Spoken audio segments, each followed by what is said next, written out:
Hey guys, first of all எல்லாருக்கும் happy new year வாழ்த்துக்கள்.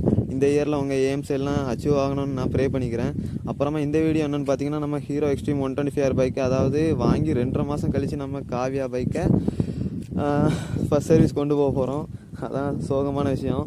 அவங்க வந்து 500லேருந்து 750 கிலோ எப்போனாலும் கொண்டு வாங்கன்னு சொன்னாங்க. நம்ம இப்போ வந்து எவ்வளோ ட்ரிவன் பண்ணியிருக்கோன்னு பார்த்தீங்கன்னா, ஒரு 526 கிலோமீட்டர் ட்ரிவன் பண்ணியிருக்கோம். ஆனால் மீட்ரு செட் பண்ண முன்னாடியே ஒரு 150 கிலோமீட்டர் அரௌண்டு நம்ம ஓட்டியிருப்போம். ஸோ 700 கிலோமீட்டர்ஸ் கிட்ட வந்திருக்கோன்னு நினச்சி நான் கொண்டு போகிறேன். முந்தா நேரத்தை நான் கொண்டு போனேன். அப்போ மோட்டர் ரிப்பேராக இருக்குன்ட்டு நாளைக்கு வர சொன்னாங்க. நாளைக்கு எனக்கு காலேஜ் இருந்துச்சு, அதாவது நேற்று. ஸோ இன்றைக்கி பார்த்தேன், எப்படியும் நாளைக்கு லீவு தான், நியூ இயர் வேறு. அன்றைக்கி நம்ம பைக்கை ஃபஸ்ட் சர்வீஸ் முடிச்சு புதுசாக கொண்டு வரலாமேன்ட்டு இன்றைக்கி கிளம்பிட்டேன். ஈவினிங் தான் போகிறேன். எவ்வளோ நேரம் ஆகும்னு தெரில. அப்புறம் என்னெல்லாம் சேஞ்ச் பண்ணியிருக்காங்க, எதுக்கு எவ்வளோ ப்ரைஸ் ஏதாவது ஆச்சா, எல்லாமே அடுத்த வீடியோவில் நான் போடுறேன். மறக்காமல் சேனலை சப்ஸ்கிரைப் பண்ணி சப்போர்ட் பண்ணுங்கள். Bye guys.